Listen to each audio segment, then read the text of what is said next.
one, one, one, one, one, one, one, one, one, one, one, one, one, one. Welcome to the one-on-one. When it comes to ratings, man, we number one. I get the truth, then I give them the scoop. If anybody got a question, I give them the proof. Welcome to the one-on-one. When it comes to ratings, man, we number one. I get the truth, then I give them the scoop.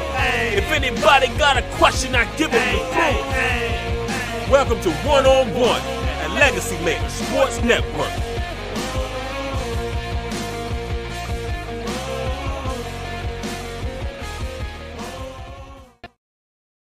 Welcome, ladies and gentlemen. We are here for episode 129 of One-on-One here on the Legacy Maker Sports Network, and of course, airing on the amazing Bowie Television. I'm very excited today because we continue to grind here in our one-on-one interviews, and we are in season 5, and our third episode of season 5. I get the opportunity to hang out with my auntie, as we affectionately call her in in the media room with the Washington Commanders, my homie, my auntie, Miss Donna Hopkins. How you doing, Donna?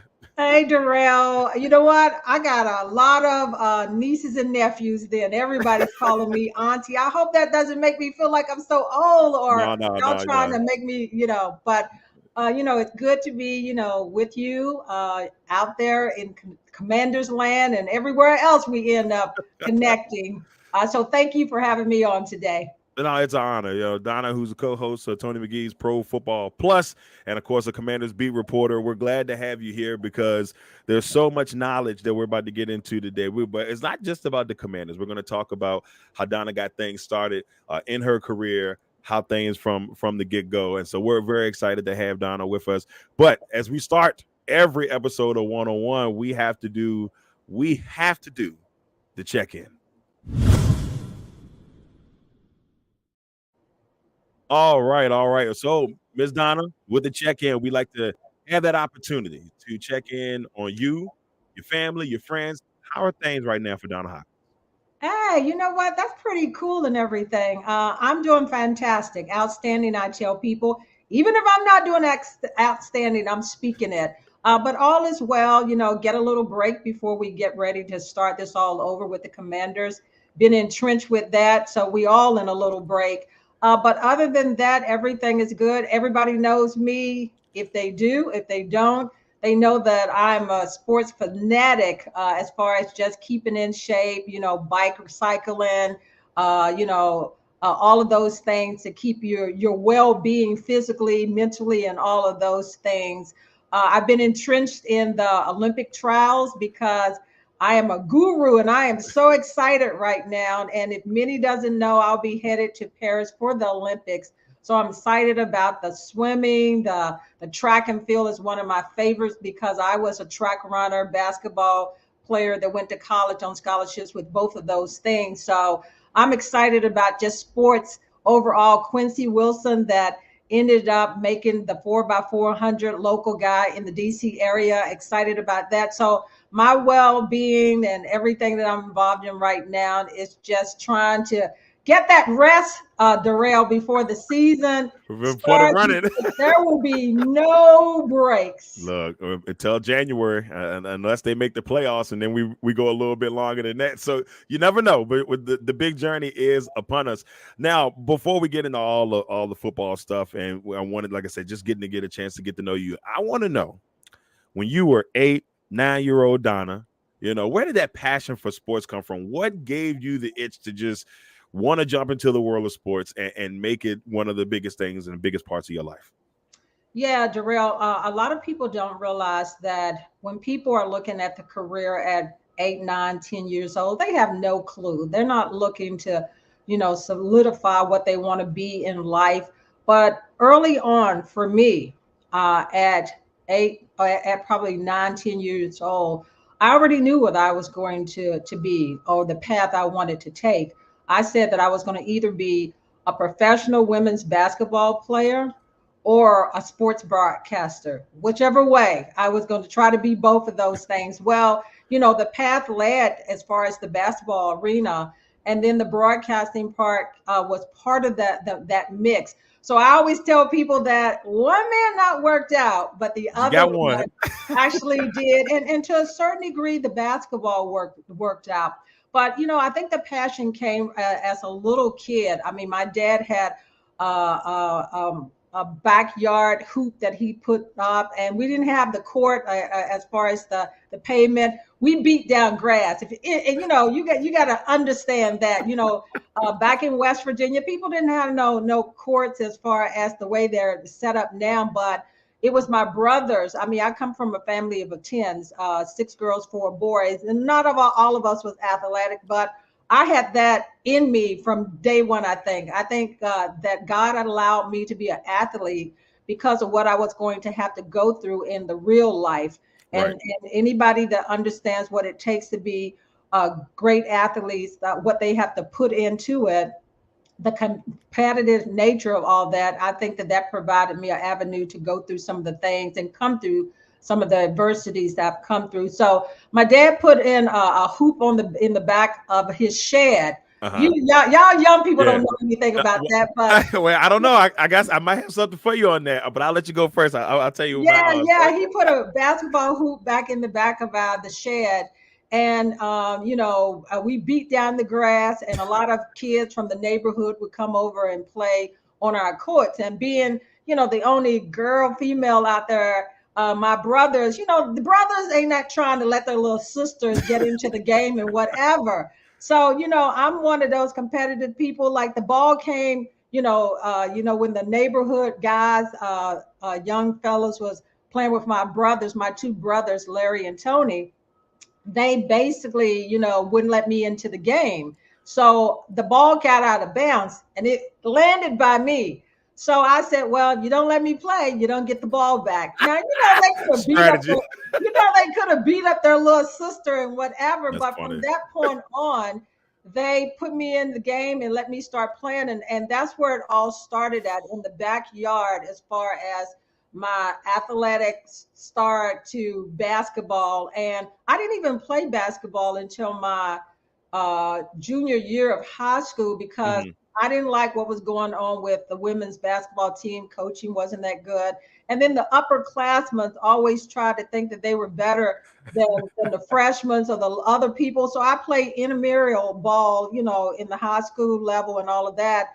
And then I ended up stepping in it. So it's a testimony that people can rise above starting late in their athletic career. I started junior year and ended up, getting a scholarship in basketball to go to Fairmont State University, and also later on got a track scholarship because they saw me jumping. So it doesn't mean that if you start late that you still can't progress, because many athletes have started late in their careers and then propelled them on to greater things in that arena. Well, I wanted to say one thing about the basketball hoop real quick before. So when we were growing up, there's 2 things we used that was off the chain. We had we were just making makeshift basketball hoops. One, we used a crate, and because that was the only thing we had, and then we used a bicycle rim, like old bicycle. We took the spokes, we took a hammer and knocked the spokes off of it, and then they had to nail it into the side of a tree. And take some plywood and make the backboard. So I mean, look, it may not been as as cool as the side of the garage, but man, we used to have to do some strategy there when we were out in the country. I think you got me beat, because the tree. It's funny. I have a picture that a little girl is holding up the rim, just holding it up, and it's just a tin thing that was cut out, and she's letting her brother hoop on that. So I think you may have me beat Darrell on the tree with a homemade one. Hey, look, it was strategy. Like the rim had got broken in the neighborhood. We had to figure something out. I was like, we're gonna play with this until it got taken care of. Now, Ms. Donna, you talked about your college years. I want to hear a little bit about that path of you during college. Doing track, playing basketball. Tell us a little bit about your college career. Yeah, I mean, I didn't even get a scholarship at first. I really wanted to go to James Madison and the University of Maryland, but Hmm. you have to go where the opportunity presents itself. You may want to go one way, but God has you saying, "Hey, Hmm. over here is going to be better for you." Right. And so I ended up at the right college, Fairmont State University, because they gave me the scholarship the first year, yeah, and the basketball coach was fired that first year I got there. So I was going under new leadership. And not that I had the great coaches in the beginning, Hmm. because I had two coaches in my freshman year, sophomore year, new coach came and I became the captain. Tell. Didn't get a scholarship right off. But this coach, I worked hard and everything. And that's the key thing that people have to realize. What you put in is what you get out. Can I go back to just the childhood a little bit? In Yeah, high go ahead. school, I used to take my bicycle. I didn't have all these trainers that the athletes have today, but I was my own trainer. So I ended up taking my bike, basketball under my arm, riding up to the end of the road where the basketball court was, and working on my game and everything. So, I was putting in the work early on because what I wanted to achieve career wise. So Fairmont, I got the scholarship. I mean, I played quite a bit the first year, but thank God that the old coach had got fired because they hadn't won the game in forever. Oh And no. me, I don't like to lose at nothing. So to go to a school that hadn't won jack, I mean, I was putting myself, I was hoping for a miracle. And finally, Coach Lambiot was my final coach, and he was fantastic because he pushed me to the limit in getting me ready basketball wise, working on some things that I needed to work on, getting the elbow in shooter. I played guard. In high school, I played small forward and Hmm. shooting guard. I had to work on my dribbling and ball handling and so forth. And let me tell you how that progressed along. So my coach, Coach Lambiot, worked on all those skill sets. And one year, when we were going home after, for the summer and whatever, he wrote this note to all the players about what they want. He needed them to work on in the off season. And I was putting so much pressure on myself. And my all-time favorite player is Magic Johnson. And so I tried to pattern my game after him. And so my coach said, "Hey, Magic," he said, "get your elbow in, work on this, da da da da da." And at the end, he said, "Hey, Magic doesn't put pressure on himself. Why should you?" And I just read that note maybe like a month ago when I was cleaning out something, because I kept that, because that's something that goes with you Right. throughout life. So first year, the coach, Coach Lamiot, I was the captain and so forth. And he pushed me. I stayed up there during the summer to go to camps with him and so forth. But basketball was just the avenue to lead me to some of my dreams and aspiration as far as the broadcasting. And I major in radio and TV broadcasting and commercial graphics because they both go hand in hand to me. And so, I mean, they saw me jumping, and I ran track in high school, and they said, "Hey, we'll give you a scholarship." I was like, "Oh, sounds good." So, Say less. I walked Give me that away. I scholarship. mean, it was passion. I was going from basketball right into the track. So they worked hand in hand with what I was trying to do. And we went from a team that, when I got there, had won a game in forever to a team that was 20 plus, almost 30 wins under Coach Lambiot. I mean, we put the women's program on the map. And just this year, I've been out of college for a minute now, but I'm not going to tell You you don't all have to how say all long. that. You don't have to say all that. Yeah, a minute, but I mean, it's true, a minute now, because I want to say a minute because I still are, I made the 1,000 point club, and they honored those players. And for me to still be up in the conversation of being on that leaderboard, they had a board that all the women and the men's basketball players, so they honored us this year. And to still be on the top of that board of one of the people that scored over 1,000 points, that's to me That's is amazing. major to me, and that's our accomplishment, a big accomplishment, to still be recognized for that after all of these years, and to see your name up. I was grinning like a alley cat and everything. So I'm just saying that the success that I had in college just spilled over to the broadcast. And majoring in broadcast, I took every opportunity to set myself up for that career too, because in college, we had to do internships. So I worked for the local radio station that covered the college. So I did an internship, and they allowed me to get on radio a little bit. And then I did the play-by-play color commentation for the football games, for the school and everything that was broadcast on the campus. So anything that you can do to set yourself up to help you propel forward in your career, those are all key things. And a lot of people these days don't take advantage, I think, of those opportunities. And then, from college, I transitioned to I came to the Washington, D.C. area. It was an area that I always wanted to move to. And I say this, that the Washington Commanders, Washington Redskins at that time was my all-time favorite football team growing up, and the Los Angeles Lakers. And to have the opportunity to cover the Commanders for 30 plus years has been a dream come true.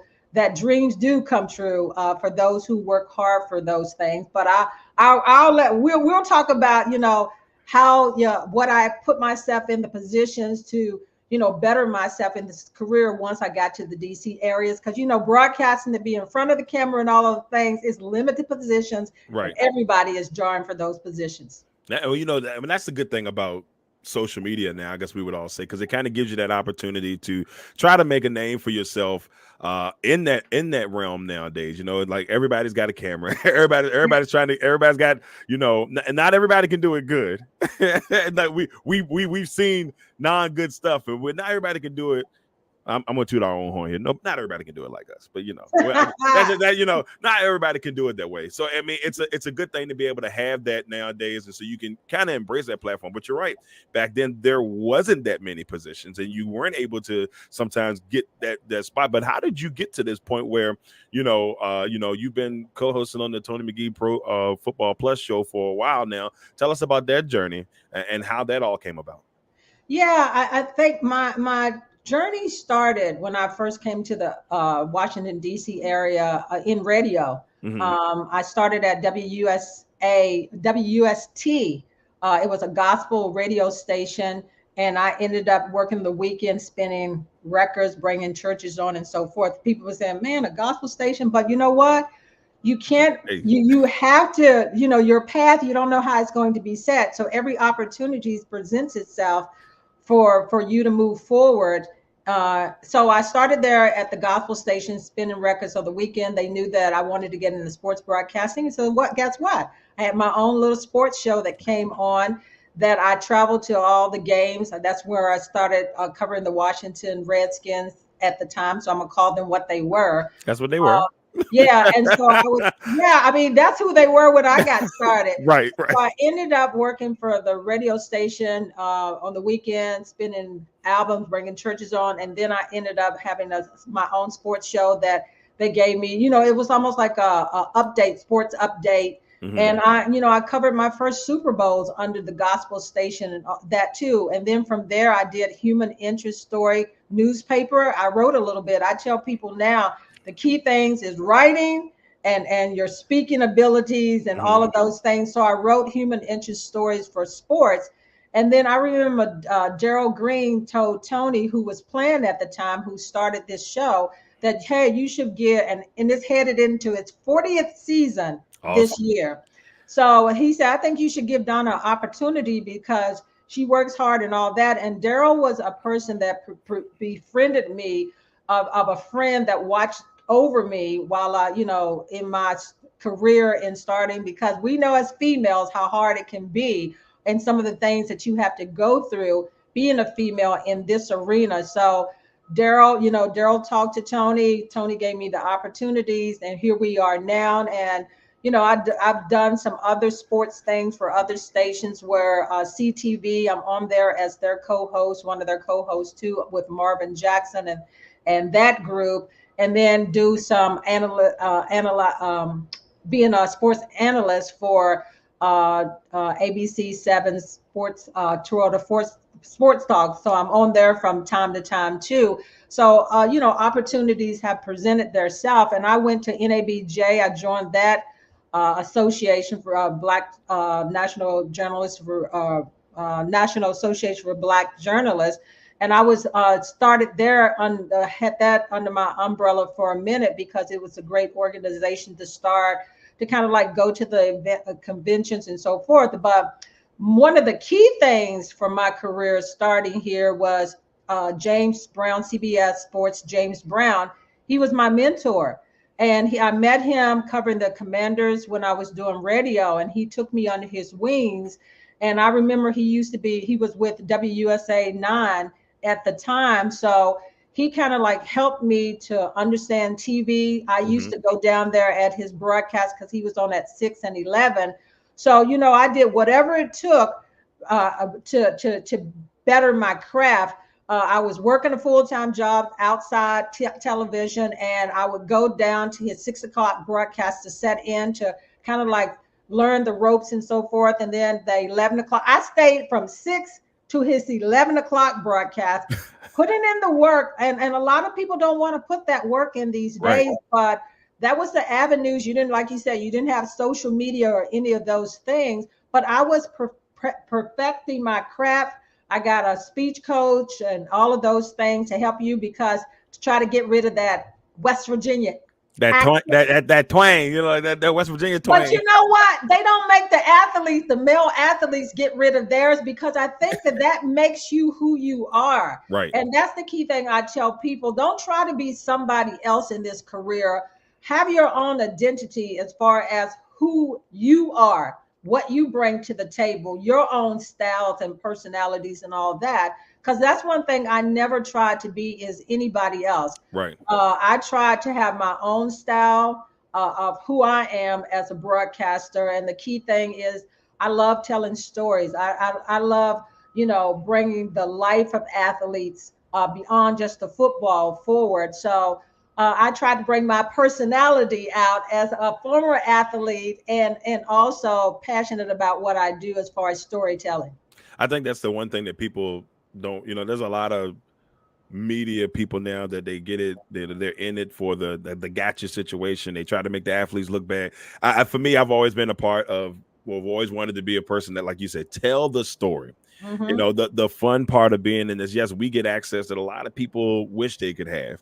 And it's a blessing every opportunity that you get at it. And so for me, I always felt like you want to be able to be able to show these athletes in a good light, when obviously when they're doing good things. We can't, that's unfortunate. There's some cases we can't do, but you gotta tell the truth. You gotta tell the truth from time to time. But it's nice when you have that opportunity to tell, because a lot of people look at athletes and they say, oh, the crybabies, they're this, they're that, but they don't really get a chance to know the person. And it's been, oh, you make all this money, so they, you're envious because this person is making money in a career that you think, oh, that's not worth it. That's a lot. People don't understand what these athletes go through. So yeah, telling the story is such an important part. It's such an important part. Yeah, and Darrell, the key thing too that I realized is everybody wants to be in front of the camera, but right. I think to make yourself more valuable when you start off, know how to do everything. I enjoy producing a lot,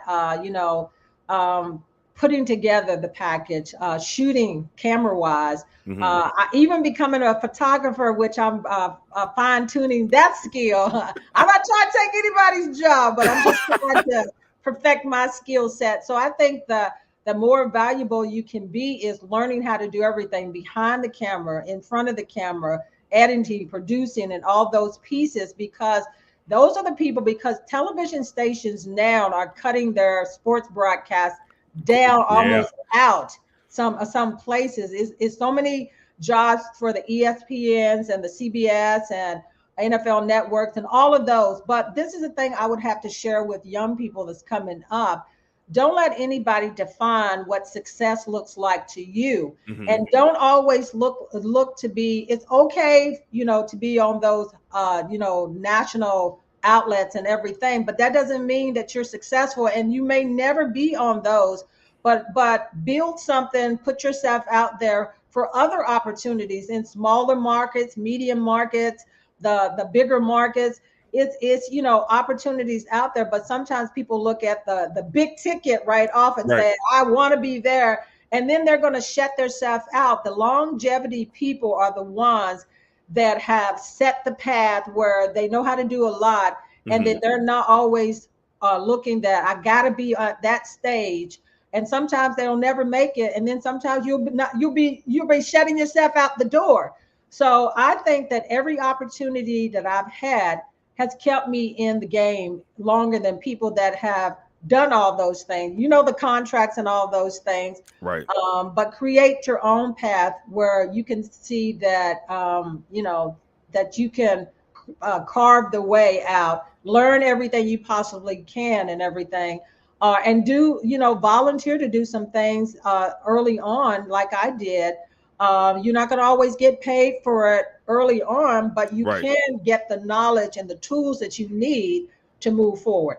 Well, there's a lot of perks, and I think that's the thing that the younger people will have to really, it's like, oh man, it's a tough field to get into. Yeah. If you can get and in, to stay in, and to stay in, it's a tough field to get into. Once you've gotten in, you have to do whatever it takes to stay in. If you're trying to stay in, and learning it all the right way, though, Darrell. The right way, not stabbing people in the back, also but doing true. it the right way. Let me just throw that out. That's 100%. People are vicious in this field. Yes, they are. And the thing about it is, I want to be that person that what you see is what it is. That I'm not insecure in my position, but helping other people to come up or trying to educate them. And the key thing that I have always tried to be is fair and right with what I'm doing and everything. Well, and that you're 100% right, and I think when people look at it like helping people in this, and there's nothing wrong with that, you know what I'm saying? But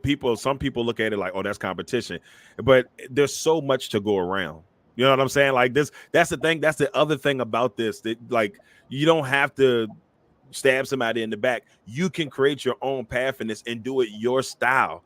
And you may bring different fans on your end, but so many people see, and it is a competition. Let me not act like it's not, but it doesn't necessarily have to define you and what you're doing. And that's the thing. I mean, but you're 100% correct on that. You can do it the right way. You don't have to stab anybody in the back to do something that you love. And that part is very, very important. And Darrell, the other thing is everybody always want to jump up right away, like I said, to the ESPNs, the CBS, the NBCs, and all of those national outlets.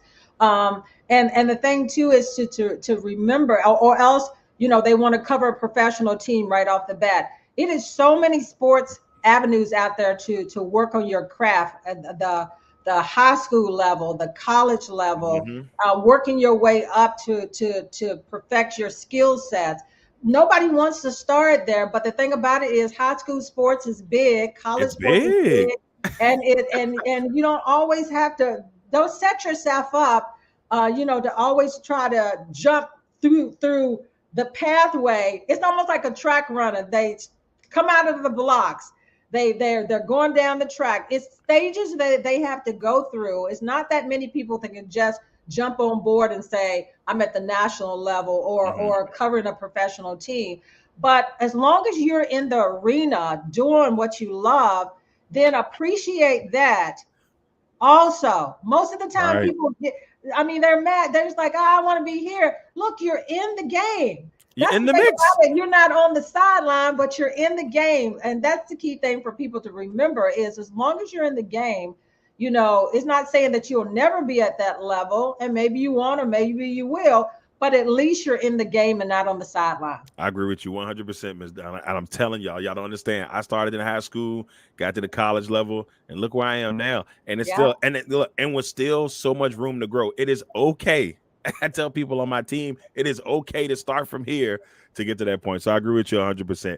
And the thing about it is being in this business for 35 plus years, I'm still trying to perfect my skill. I'm still trying to learn new things, new way of doing things and whatever. So I'm never going to stop learning or never going to stop trying to even be better each and every time I do this.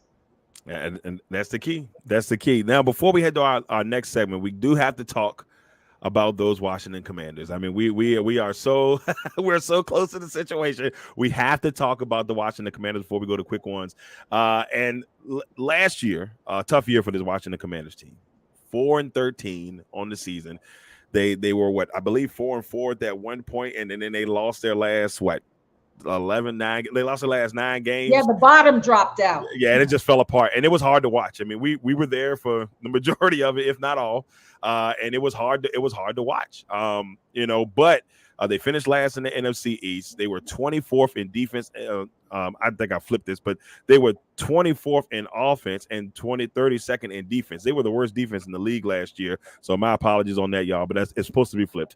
But with that being said, and you see this team this year, we've had a chance a little bit to see what they look like this offseason. They draft Jaden Daniels, DQ, Dan Quinn, for those out there who know who DQ is, has come in, Cliff Kingsbury. We see a whole new Washington organization. The Josh Harris era, in my opinion, technically has officially started now. We know last year, but it was still kind of parts of the old regime. But I think right now we're there at the Josh Harris era, the Magic Johnson era. What are your thoughts on this team coming into 2024, and what is your Washington Commanders outlook? Yeah, I think you have to be happy about what has taken place, because even last year, they were new ownership was just taking place. So they weren't able to navigate in changing a lot of things last year, but they were starting the process. So they've had this year during the off season to put a lot of things in place, a lot of new coaches across the board, all-star coaches that they brought in, that even through the OTAs and the veteran mini camp, you saw some of that evidence of how they are coaching these guys up to get them ready. I think that's what's the starting point is, that from the draft, you had to have key people in there to be able to assess talent. I think that was one area that the Commanders was lacking too, is their front office, their personnel that assesses the talent, because that was a disaster with the many different faces that we saw come through here player-wise that never should have been here, that didn't make this team better.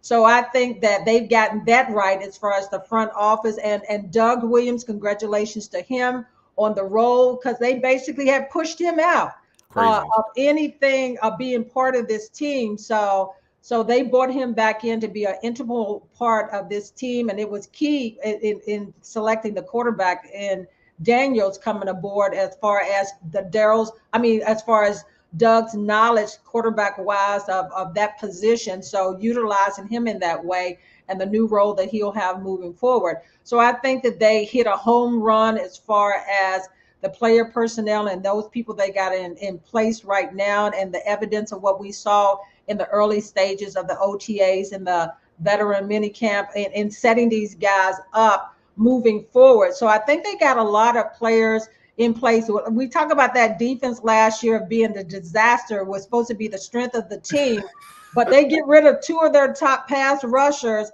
in the middle of the season, and they know that they was throwing in the towel at that moment. And the defense never did materialize into being that, even a glimpse of what it was before. But when you have bad coaches in here, with the Jack Darrells, and then he gets rid of solid coaches in the secondary and bring in a high school guy that had no clue, the bottom was going to drop out. And the players, you saw it evident on the field when they looked like they were lost half the time. But I think that the people they have in place now, you look at the linebacker position and all of those guys they got here this year, that's going to be one of the strongest areas of that defense, because that's been one of the weakest areas of the linebacker position. And then, the safety position, I think you're going to have an upgrade there. The defensive line, still got to see as far as the pass rushers on the edge. I still think they need to address that a little bit more, but I think the coaches of how they're putting together the pieces right now and looking to, and it's competition. That's what they preach out there. It's going to be competition.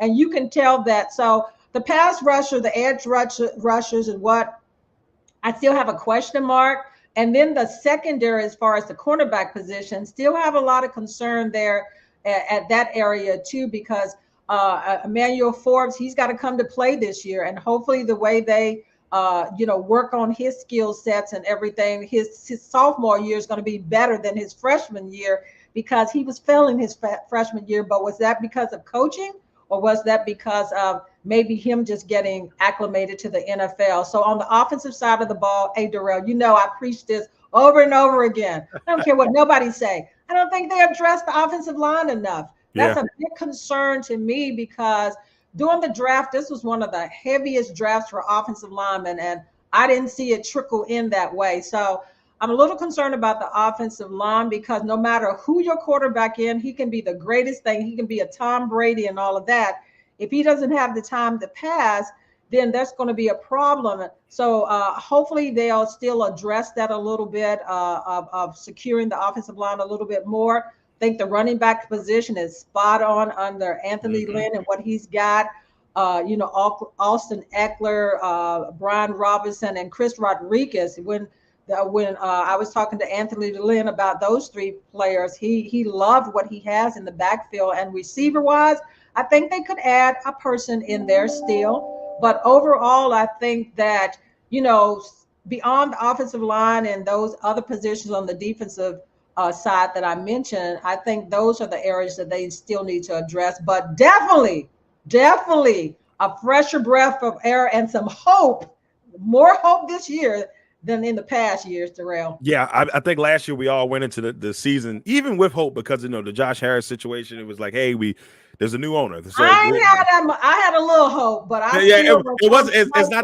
It's not the hope that I think we have this year. I think it was like, all right, maybe things will be a little different. At least you were hoping. You go into it.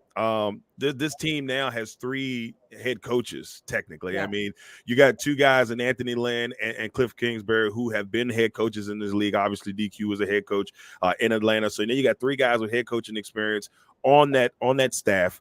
And I really think they did a really good job. And this is where I give Adam Peters his credit. Yeah. This was the best possible person they could get to be their GM, because he understands what it takes to build a winner. We've seen that what he did and helped do in San Francisco. He was in charge of those late round draft picks, the Purdy's, the ones that he hit on. He was the one that did that. And so he was the one that made those choices. So now you've seen him. To me, I thought it was brilliant. The people that he signed, he didn't sign them for crazy long term. He gave him 1-year deal. He gave him 2-year deals. He didn't extend himself to where, hey, maybe if it doesn't work out this year, I can go in and plant somebody else in there the next year to see who is going to be the right piece. I think he did it brilliantly. No crazy long contracts. Just, hey, let's just get a couple of veterans in here that know how to play the game, see how it works. If it doesn't work, we find tool from there. If they do great, we extend them. If not, we move on. I really like what they've done there. So just a great move bringing him in alone. You know what? You're spot on. Adam Peters, the coaches that he brought in, they brought in coaches. Dan Quinn brought in people from Dallas to jumpstart that defense quickly. They don't have time to waste here. So, and you said they brought in coaches that have been head coaches. So you have a better understanding of the scope of what you need to do. And as Dan Quinn talked about, they were in the crawling phase and then the walking phase, and now they're getting ready to get into the running phase. But he put each element together to really build this team the right way. This is the key thing: build the team the right way. Something that hadn't been done like forever. So that's the reason why I said they finally got the player personnel office right with what they need to assess. And that's the reason why I still say that the offensive line could be better as we go along, because right now they know what they still need to plug in. The as far as edge rushers and the cornerbacks, they still know what they need to plug in to get better. And as we go through training camp and all that, some key players are going to be let go. Right. And I think that Adam Peters, with the success he's had other places, that he'll be able to grab some of those needed people that still are, able to build this team. So I'm excited about this moving forward. I'm not trying to do the rah thing, like everybody else. I'm just, as they said, I ain't going to try to make opinions. I'm not going to try to tell the truth. of Right. what I see right now, and that's what I'm seeing right now on the early stages. Yeah, It can't wait can to change, but right now, that's what I see. Yeah, can't wait to see how the season starts. Very excited. I think it's a very winnable schedule. They're going to have some tough matches up in there, so I cannot wait to see what it holds. It's a tough schedule. Fans, I want you to realize that everybody's saying, "Oh man, this schedule is set." I'm looking at the stretches of the schedule, and They it's got gonna some be weird tough. ones in there, though. Yeah, It's they do. gonna be tough. It's a tough schedule because we still have some unknowns about this Commanders team. So until we start, the real deal, this schedule is brutal to me. Yeah, right off the bat, on the road, right up in the first, the first month of the season, you're on the road, except for the Giants game. Then you're technically at home for a month. You got October, you got to go to Baltimore in there, but you're at home pretty much the rest of But the you month. got hard teams in Yeah, there. but you got hard teams in there. You got the Browns. You got to deal with the Ravens. You got, I think they got Chicago, and I think they also got Carolina in that mix as well. Yeah, and then you got the Cincinnati early on. Cincinnati Right. don't sleep on none of these teams. Yeah, So that's the reason why I said it's tough. And the Commanders have to come out the blocks quick. If they can get, personally, I said, if they can make somehow be 4-4 going to midway in the season, I think that's a win. That's a win for this team, especially a team that's trying to get themselves where they need to be. Let's go into our next segment. We got 2 more segments left here on one-on-one, and it's we got time for the quick ones edition. It's here for Miss Donna's quick ones. Miss Donna, you ready for quick ones? I'm ready. Let's do it.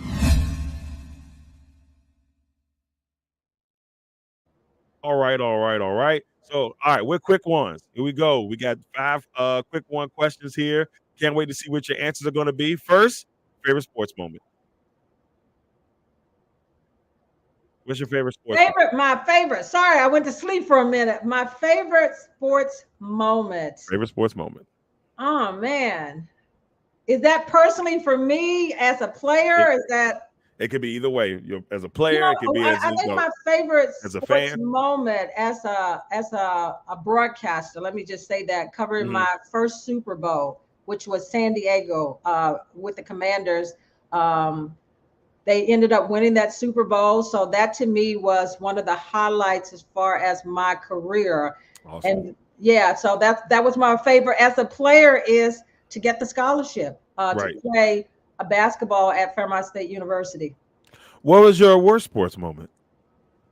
Playing basketball, I'm going to put that back. My coach, I was putting so much pressure on myself, and my coach in practice, I was a starter. My coach in practice put me to the 3rd string in practice.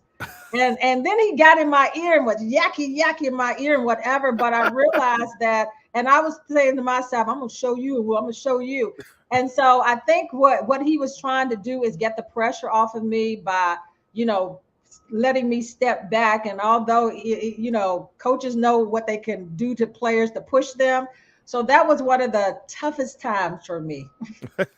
Next one, your favorite athlete of all time. Magic Johnson. That's right. And football, Darrell Green. Have you had a chance to meet Magic yet since he's taken over? No, I mean, we got a chance to see him doing the rally and whatever, but I want to sit down with him one time to do a one-on-one interview. And then I want to pull out my little letter from the coach to let him see that. So that's one of the things I'm looking forward is to be able to sit down to do a one-on-one. I covered Magic when he played and interviewed him when he came here, with everybody else. Right. But I want to do a one-on-one to basically tell his story. Yeah, I mean, I got to walk past him last year at the New York Giants game. I didn't realize how tall. I know he was 6'9", but when sometimes you don't realize until they creep up. I looked up. I said, "Hey, Magic, how you doing today?" He said, "Doing good." I said, "Oh, that's cool. That's Magic Johnson." But like you said, even just to have that personal conversation with him, even if it's for a couple seconds for myself, that'll be cool for me. All right, here come the fun 2 ones on quick ones. First one: worst food you ever tasted. For worst food, I hate broccoli. Broccoli. I force myself to eat it. And last one on quick ones: you can pick 3 famous people, dead or alive, to go on a cruise with you. Who are you choosing to go on the cruise with you? Dead or alive? Dead or alive, your choice. I want Sydney McLaughlin as far as to go on with her, because I think that she's a outstanding person in general. I like to go with the Magic Johnson also, as far as that. Yeah, man. And then Magic is good. Muhammad Ali. Sweet. Sweet. I love it. I love it. So there it is. There's the Donna Hopkins version, the quick ones here on One-on-One. And it's time for us, ladies and gentlemen, to wrap this bad boy up. And it's time for Miss Donna to leave her legacy. All right, Ms. Donna, look, first of all, we want to thank you for coming on with us and talking about your career, your life, talking a little bit about the Commanders, having a little fun there with the quick ones. And now it's time for you to leave your legacy. And there's two questions we'll have for you. One, I kind of want to know when you have said it's all done. It's all done. You're taking a wrap. You're sitting on the beach drinking a pina colada or whatever your drink of choice is. What you want your legacy to be in the sports world, and if there's any special projects that you have going on right now that you want everybody to know about. Yeah, but fans, I'm not trying to leave or go anywhere anytime soon because I love what I do. But when I do walk away from all of this, I want people to say she did it the right way. She treated people right all times, no matter what their status was in this career, whether they, as somebody said, whether they were the cafeteria workers, whether they were the groundkeepers or whatever, that she treated everybody like that they matter and that they were important. So that's what I want to do. And as far as special projects right now, is I'm working on a children's book. Yeah, I'm working, and then I want to work from that children's book of a short film from that children's book, because I want to help kids to see themselves differently, that no matter what they go through in life and whatever, you can rise above that. So that's one project that I'm working on right now. And then I'm trying to just perfect my skills. When I walk away from this, maybe I'll pick up photography as my next gig and so forth. And if anybody knows me, they know that I'm a world traveler. I want to see the world. So you're going to find me somewhere or the other. You're going to be saying, where is she at now? Where in the world is where Donna? Where in the world is Donna at right now? Where's D-Hop? But that's what I'm, basically going to be doing when this is all said and done. But again, like I said, that the key thing in legacies is that, man, you know what? She did it the right way. She treated people right, and that she was willing to impact other people's lives in helping them and help pull them through in this. The things that James Brown imparted with me, and that he gave me opportunities and whatever, I wanted to be able to do that same thing. That's awesome. That's awesome. I just want to say this. You've always been kind to me since we've met. We've probably known each other now probably for 7 or 6 years. And I can't believe it's been that amount of time already. But you've always been kind to me. You're always one of the people I've looked up to in the industry because, it's easy when somebody comes from the outside that you can easily push them to the side and not pay attention to them. But you've never been that way towards me. I've always appreciated that. You've always been kind to me. Heck, you even let me borrow your big lens last year. I was out there on the field. And we family. So, and Darrell, don't let nobody just use my skill. Right. That's expensive equipment, but hey, that your family, and hey. Yeah, I've always appreciated that. So I wanted to thank you on that. Now, everybody, before we get out of here, I wanted to talk about next week's guest, my man, Jermaine Farrell, the sports director at WFXR Fox and WWCW, the CW in Roanoke, Virginia. I cannot wait to have my man Jermaine Farrell on next week. Me and him have known each other for a long time. He's another person that has been very inspirational to me in this business. He's always been nice. He's always been kind. He's always given me good advice, and I cannot wait to have him on next week for our next episode of One-on-One. All right, everybody, that is it. I want to thank Ms. Donna one last time for coming on here and joining me for episode 129 of One-on-One. Make sure y'all check us out because we got a couple weeks and we're gonna bring the heat. 129. 129. So y'all make sure we're gonna check us out the next couple of weeks. We're gonna bring you all the great Commanders coverage throughout the season and beyond. Once again, everybody, I'm Darrell Owens, Legacy Maker Sports Network, and of course of Bowie Television. I got the amazing Donna Hopkins with me. Once again, Donna, I appreciate you. Thank you so much for joining us. All right, everybody. Until next time. one, one, one, one, one, one, one, one, one, one, one, one, one, one. Welcome to the one-on-one. When it comes to ratings, man, we number one. I get the truth, then I give them the scoop. If anybody got a question, I give them the proof.